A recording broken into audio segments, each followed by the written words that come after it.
Bonjour à tous, je suis très heureux de vous présenter l'exploration ventriculaire droite. Je remercie Philippe de m'avoir donné cette opportunité de parler de ce sujet sur l'exploration ventriculaire droite en échographie, mais en le comparant aux imageries multimodales, l'IRM et le scanner.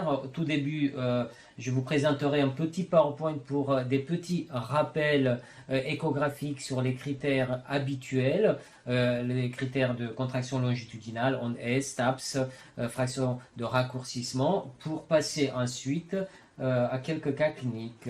Je suis docteur Subotaru, cardiologue imageur à Nîmes. L'objectif de notre session, c'est l'évaluation de la fonction ventriculaire droite. L'exploration de la fonction ventriculaire droite a un intérêt pronostique majeur. Alors, l'intérêt pronostique, il n'est pas...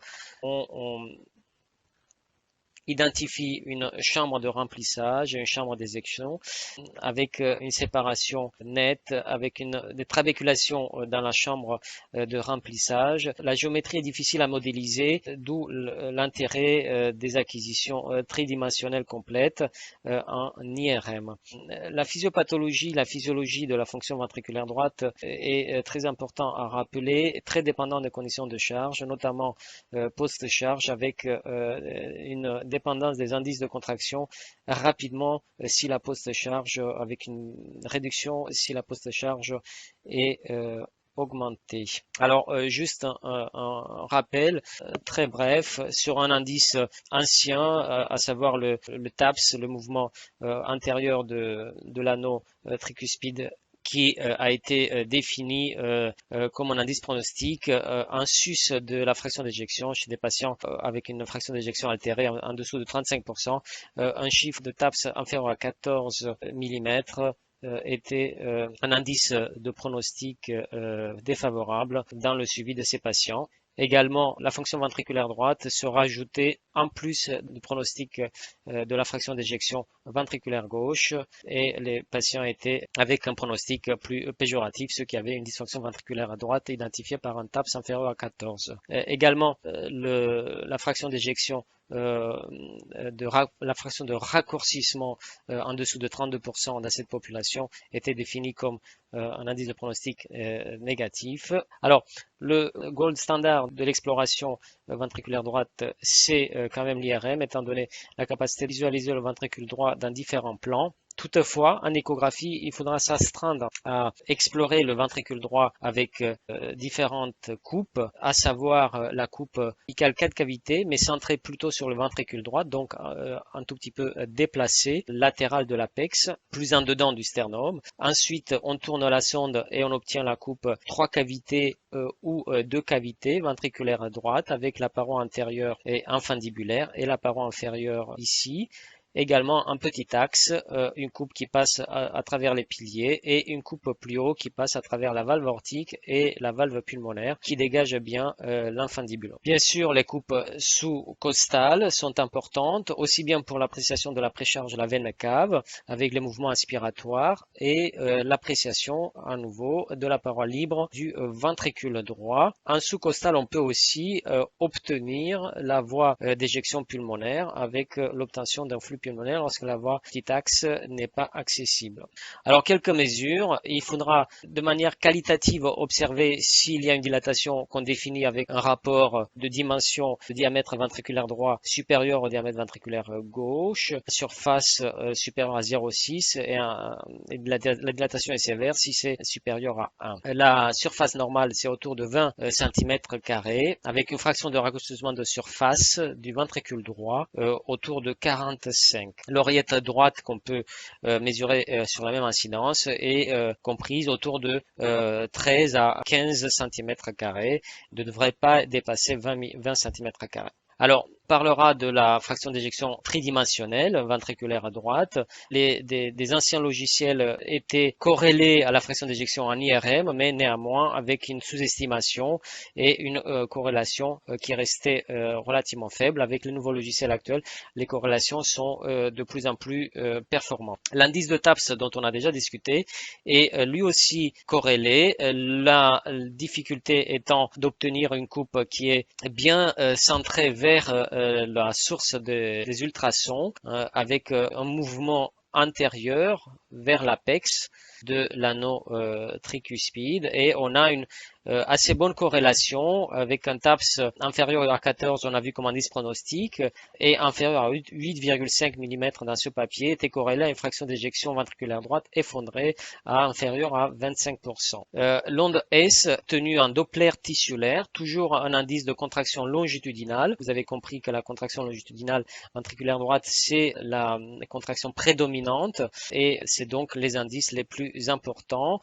Une onde S définie en dessous de globalement 12 cm par seconde est prédictif d'une dysfonction ventriculaire à droite avec une sensitivité relativement autour de 80%. D'autres indices sont intéressants, à savoir l'indice de Tay qui sont utilisés notamment en cas d'hypertension pulmonaire. Vous avez un paramètre pronostic d'une hypertension pulmonaire. Lorsqu'on a un indice de Tay supérieur à 0,8, on a un indice pronostic défavorable. Alors, il est très important d'apprécier les conditions de charge, la précharge et la post-charge, également l'existence d'une fuite tricuspide, bien sûr la contractilité intrinsèque du ventricule droit. Concernant la post-charge, les pressions pulmonaires sont estimées à travers le flux tricuspide, mais aussi à travers le flux pulmonaire, avec notamment l'obtention en cas d'hypertension pulmonaire d'un flux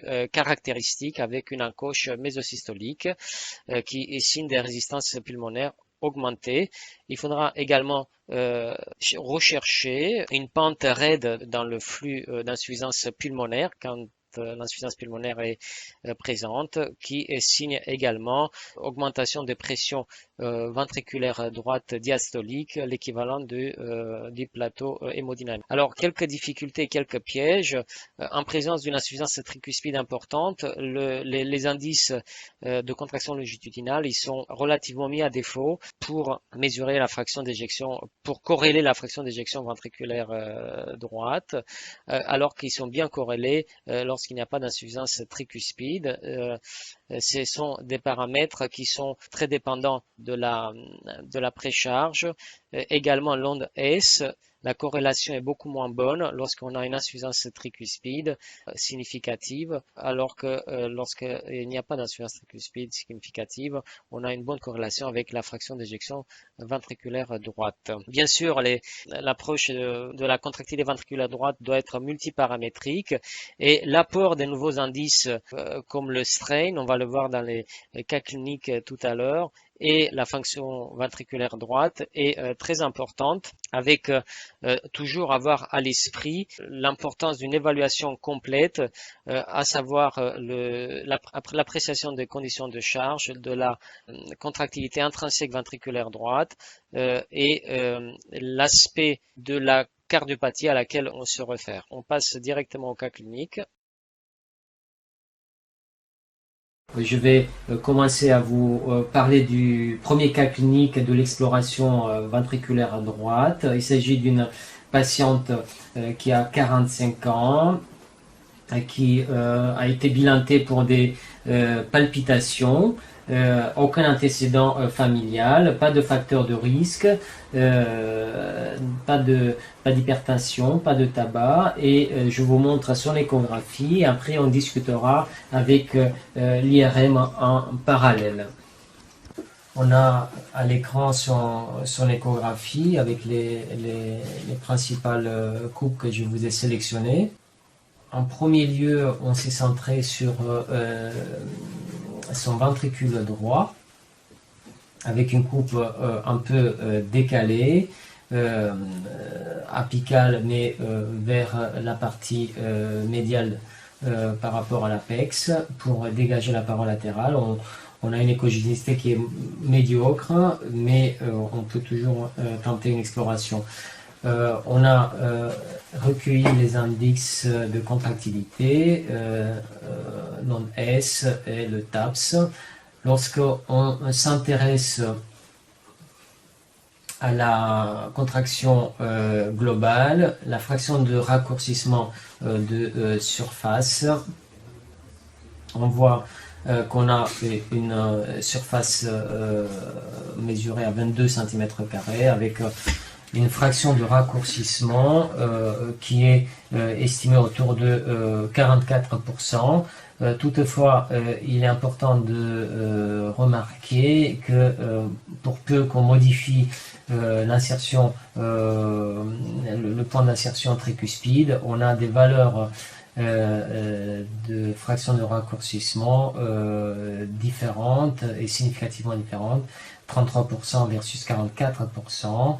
D'un côté une fraction de raccourcissement faible, d'un autre côté une fraction de raccourcissement qui est plutôt normale, donc il faut faire très attention au niveau d'insertion des valves tricuspides.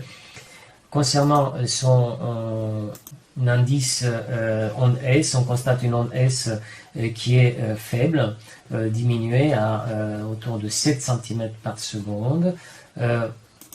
Le TAPS également est mesuré. Alors on a une certaine discordance avec la mesure du TAPS qui est 15 mm et une onde S qui était abaissée, je vous rappelle, à 7 mm. Si on revient sur la coupe avec la paroi libre du ventricule droit, 4 cavités, on peut effectuer rapidement une mesure du strain, auto-strain du ventricule droit, et on a une réponse immédiate, quasi instantanée, de la valeur du strain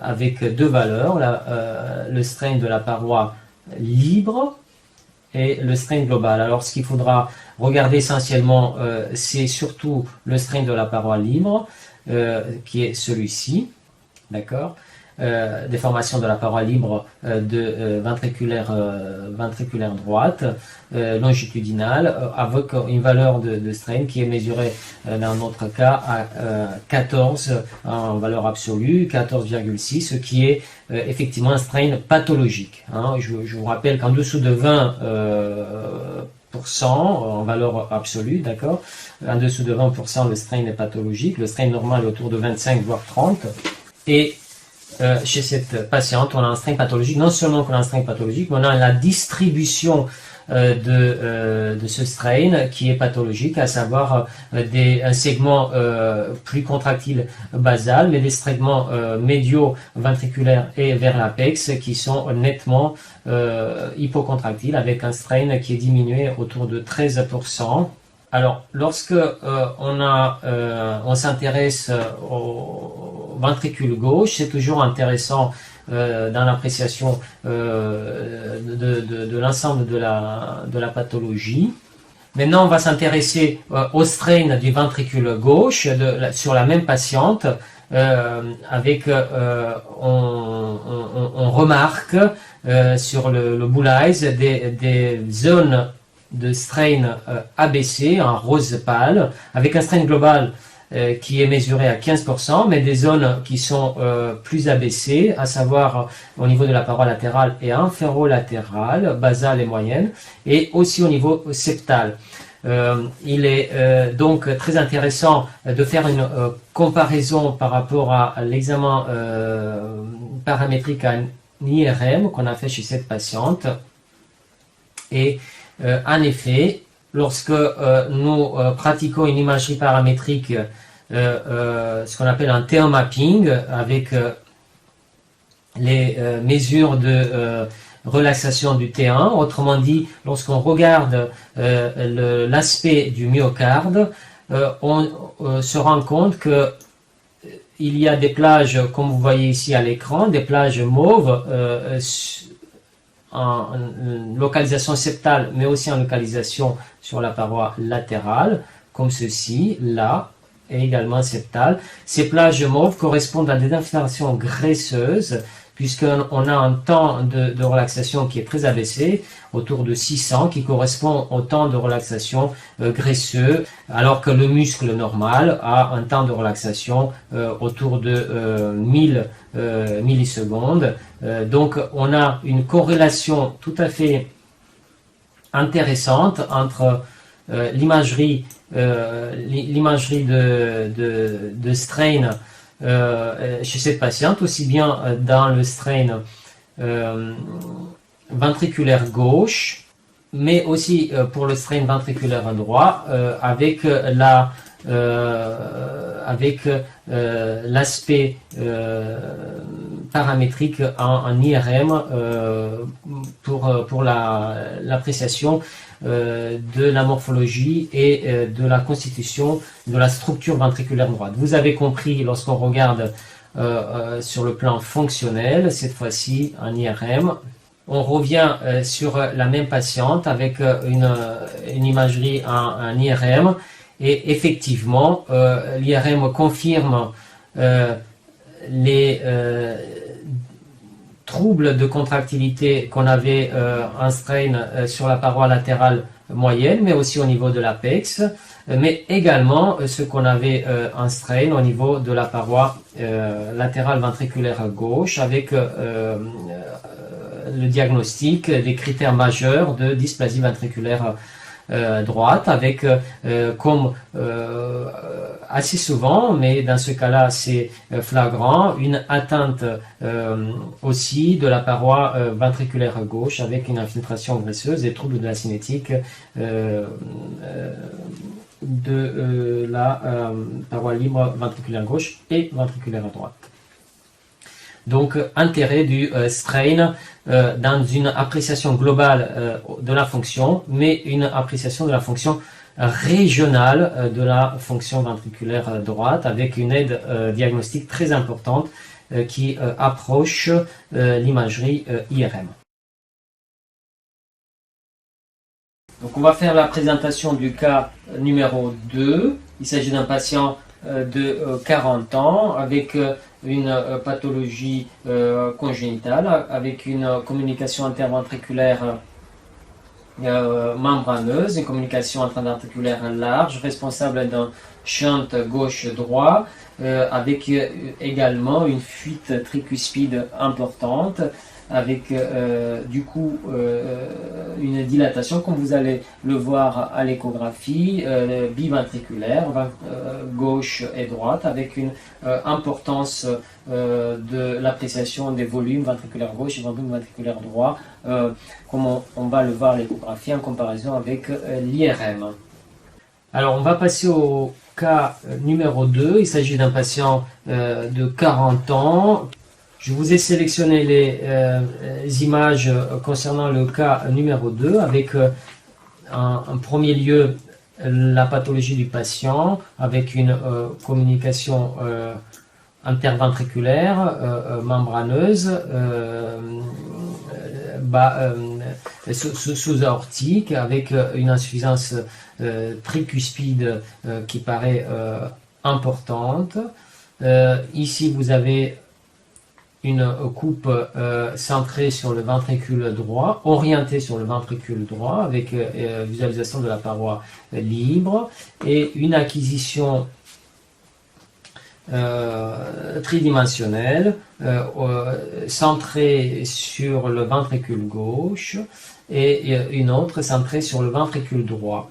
On reviendra sur l'importance ou pas de centrer l'acquisition du volume vers le ventricule droit lorsqu'on a affaire à des ventricules droits dilatés, pour ne pas avoir un phénomène de sortie de coupe, mais on pourrait toujours utiliser la même coupe aussi bien pour le ventricule gauche que pour le ventricule droit. On fera l'expérience ensemble. Alors, lorsqu'on analyse en imagerie 2D, voilà, l'imagerie 2D nous permet, par les outils classiques, comme on a l'habitude, de passer assez rapidement à l'imagerie de strain, l'imagerie de déformation chez ce patient, avec l'obtention d'un strain de la paroi libre directement, qui est mesuré à 30% avec une valeur absolue, ce qui est tout à fait normal pour le patient, une valeur élevée. Je vous rappelle que c'est le strain de la paroi libre qu'il faut apprécier, mais également on peut aussi mesurer sur la même coupe, on peut mesurer le déplacement de la no tricuspide par une fonction qu'on appelle le TIMAD, soit bien sûr par méthode TM que vous aurez fait préalablement, sinon vous faites juste une simple acquisition de la boucle 2D et par la suite, en post-traitement, vous pouvez positionner vos points sur la no tricuspide latérale et vous avez la valeur du TAPS, l'équivalent de la valeur du TAPS en bleu qui s'affiche, qui est chez ce patient à 31, donc un TAPS augmenté.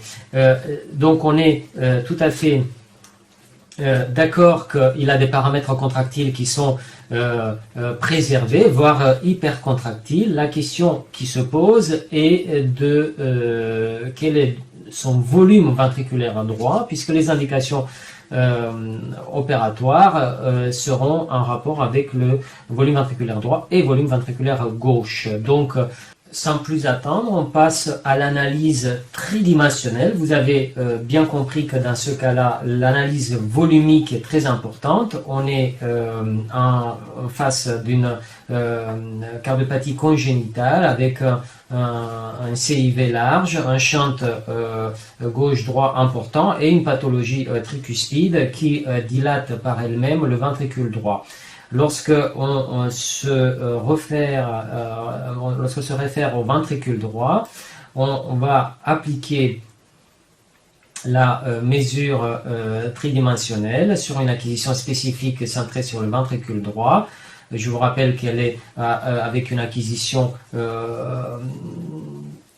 un peu plus médiale par rapport à l'apex et on a accès dans ce cas-là aux différents plans de mesure du ventricule droit, aussi bien la paroi inférieure, la paroi latérale, mais la paroi infundibulaire jusqu'aux valves pulmonaires, et ceci nous permet d'avoir une appréciation correcte du volume ventriculaire, 230 ml chez ce patient, avec une fraction d'éjection qui est calculée à 41%. Alors, en comparaison avec l'IRM, vous avez à l'écran l'IRM du patient avec une imagerie en coupe axiale.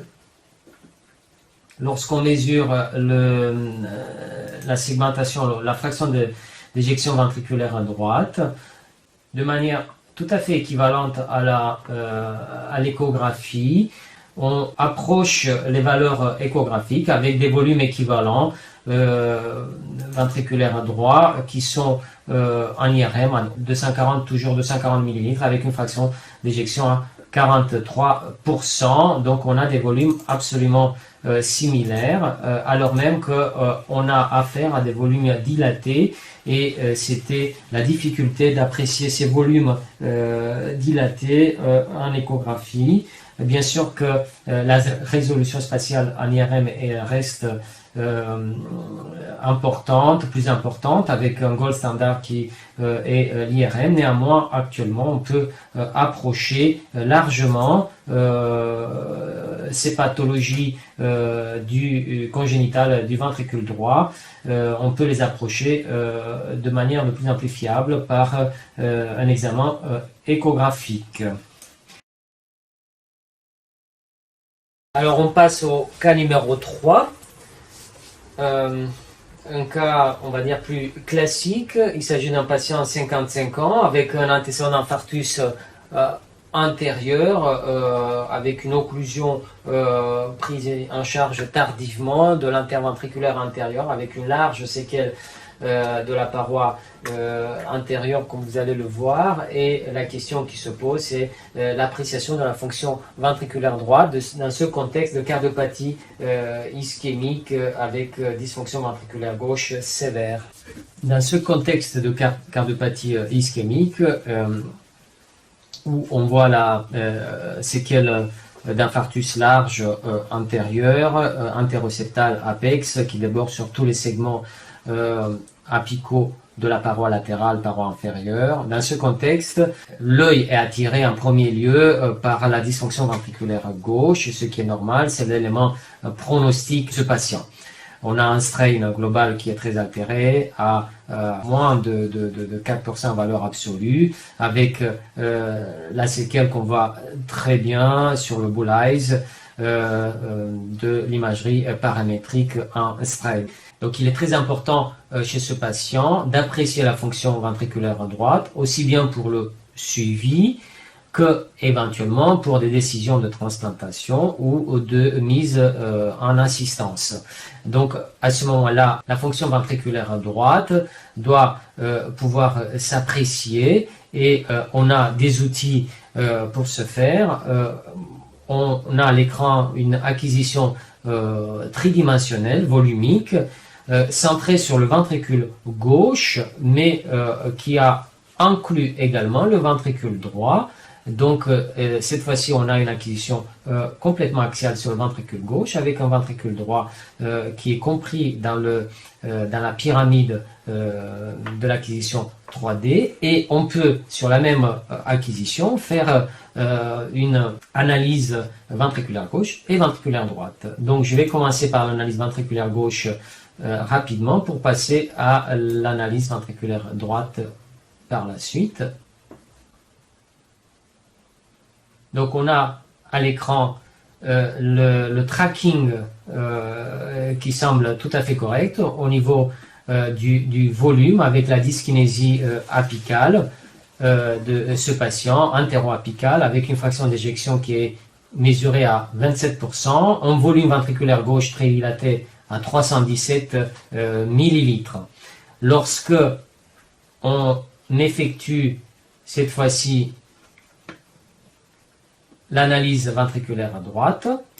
Lorsqu'on effectue l'analyse ventriculaire à droite, on applique sur le même volume d'acquisition l'analyse ventriculaire à droite qui est automatisée, et on a immédiatement le volume ventriculaire à droite, 123 millilitres, un volume qui est normal, qui n'est pas dilaté, avec une fraction qui est modérément diminuée à 38%, mais qui n'est pas effondrée. Une fraction d'éjection normale est autour de 45%. Donc on a une fraction d'éjection quand même diminuée avec une fraction tridimensionnelle. Alors on s'est intéressé de le comparer à l'IRM, et donc l'IRM bien sûr confirme l'absence de viabilité sur toute la paroi antérieure et qui déborde sur les segments apex septal latéral ventriculaire à gauche, et l'analyse cette fois-ci en IRM sur le contourage avec la mesure précise de fraction d'éjection ventriculaire droite et ventriculaire gauche. Sur le plan ventriculaire gauche, on a des volumes ventriculaires qui sont tout à fait similaires. Je vous rappelle qu'on avait trouvé autour de 300 millilitres, ce qui est le cas en IRM, avec une fraction d'éjection à 20%. C'était ce qu'on avait trouvé à l'échographie. Et sur le plan ventriculaire droit, on a des volumes équivalents autour de 113 millilitres avec une fraction d'éjection mesurée à l'IRM à environ 34%, donc une dysfonction modérée avec des volumes qui sont strictement comparable avec une très bonne corrélation IRM et échographie, mais également une bonne corrélation des zones non viables ventriculaires à gauche avec le strain global et strain segmentaire effondré sur les segments infarcis. Nous repassons en échographie 2D, la coupe standard, mais centrée sur la paroi ventriculaire droite. Pourquoi il faut qu'elle soit centrée? Afin de ne pas perdre des pixels et de la résolution de cette paroi libre ventriculaire à droite, afin d'apprécier des indices classiques de contractilité, aussi bien en déplacement vers l'apex, donc le TAPS, ou alors le strain de la paroi libre, comme on a l'habitude de le faire. Et effectivement, la mesure rapide du strain de la paroi libre nous donne une valeur de 12% avec donc une valeur du strain qui est diminuée. Donc, en conclusion, nous avons des paramètres de déformation et de contractilité myocardique régionale et globale, que ce soit le strain régional et global de la paroi libre, mais aussi la fraction d'éjection ventriculaire droite, qui est un paramètre global.